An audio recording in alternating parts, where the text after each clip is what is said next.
First of all, you made mention of there are allegations that the Zamfara State House of Assembly has bribed the CJ, which I don't have any idea about that, and I am very, very sure we have not done that in any way, because we are an institution of the law. We know the Constitution. We know the Constitution. Therefore, there is no way that we are going to indict ourselves in collecting bribe. We are not going to involve ourselves in collecting any bribe or giving bribe. That is what I want you to understand. But I will still come back and respond to one question. So far, I said earlier that we are not going to collect bribe or give bribe from anybody, but there are some few issues that happen in the house which I can explain. But I assure you, and I'm informing you today, that nothing like bribe has happened between the State House of Assembly and the chief and the CJ. That is one. Number two, coming to the second question which you've raised from the TBC, you said on what basis that I say there is no way or court has no power to stop the Zamfara State House of Assembly from the process which it initiated initially. I am telling you this today, that Zamfara State House of Assembly is an institution of its own. The judiciary as well is an institution of its own. Therefore, the Zamfara State House of Assembly, as it initiated, it has been empowered by the law. It has been empowered by the law to perform its duty. Therefore, the court cannot stop the Zamfara State House of Assembly or any House of Assembly of any state to perform its duty. We are only performing our duty, except if we perform the duty wrongly. Then the judiciary can now come in and say, okay, Zamfara State House of Assembly, what you did is actually wrong. Therefore, I believe and I am assuring you that we are on the right track. We are on the right track. Coming to the bribery allegation.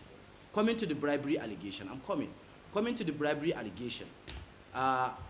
Actually, there were some honorable members that were approached with a bribe of the dollars that you are talking about by the oppositions. There were honorable members. And some of the honorable members have received those bribes, and some of them have not, which I am very sure this is a rumors that all of you had been hearing around, but today I am going to clear it over the air. Some of those honorable members that have received bribe, they are still under investigation under the committee here at the State House of Assembly. And we must ensure that we find out what actually transpired. Is it that they have collected the bribe? There might be a false allegation that they have collected the bribe. Therefore, we have to investigate, and if we investigate, we are going to come back here and we're going to explain to the gentlemen of the press. There's nothing that is going to be in hidden. We don't actually know their numbers. We don't actually know their numbers. I don't know. We are investigating to know who and who. The way you hear the rumors around, that is the way we hear the rumors. So we are going to investigate and know who and how many are they. Sir, the PDP also called on the assembly yes. to investigate this state government. Yes. And alleged misappropriation of 31 people. Yes. So is there any action? Yes, because they have only said it, it might be a rumors. Let them write to the House of Assembly. Let them write to us. We must investigate if they write to us. Since when has the executive governor decamped to the ruling party APC? Since when? Can you tell me since when? Last year. Since last year. Have you ever heard that the executive governor or the state assembly are taking a move to impeach the deputy governor? We have been working together with him, hand in hand, since last year. Except until when he started boycotting his duties. And when was that? It was last year. The same last year, but a few months between the defection and then last year again. We received a complaint by the Committee on Public Account.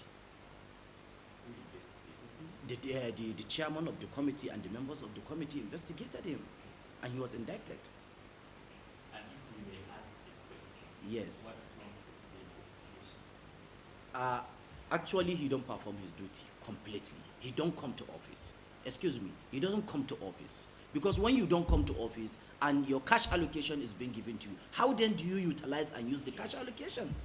Therefore, we have to investigate. Now somebody raised a question that the PDP, the opposition, have also raised an allegation against the executive governor.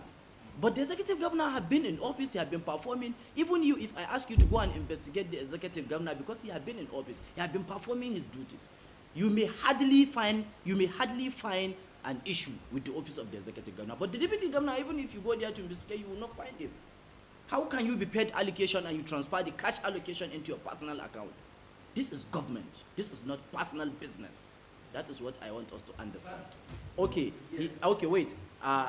You know, there are a lot of executive council meetings which have been holding, which he have been not attending. There are a lot of public functions. There are a lot of security issues that were rising, which it is only the executive governor that is performing day and night to make sure that this state is settled. It's not only the function of the state executive governor, it's also the function of the state deputy governor, but he's not performing, he's not doing at all. He was assigned.